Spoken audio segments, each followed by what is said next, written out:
Welcome to Luca is a Billionaire, where the only thing I invest in is your answers.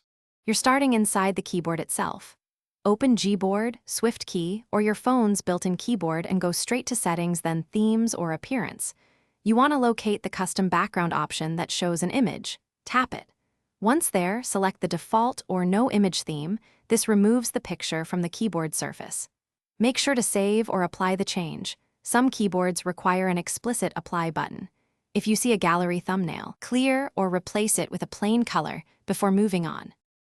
If the image persists, go to your phone settings, apps, find the keyboard app, and open storage. Clear cache first, then clear data if necessary. Note this resets saved phrases. Next, check permissions. Revoke storage/media access and then re-grant it. Sometimes cached images stick when permission remains. Also inspect the keyboard's cloud or account sync for saved themes. Disable sync, remove the theme, then re-enable sync. Once done, open the keyboard and confirm the image is gone before continuing to final cleanup steps.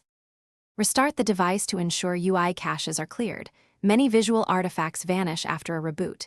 If the image still appears, uninstall updates for the keyboard or fully uninstall and reinstall the app from the store, then repeat theme right arrow no image.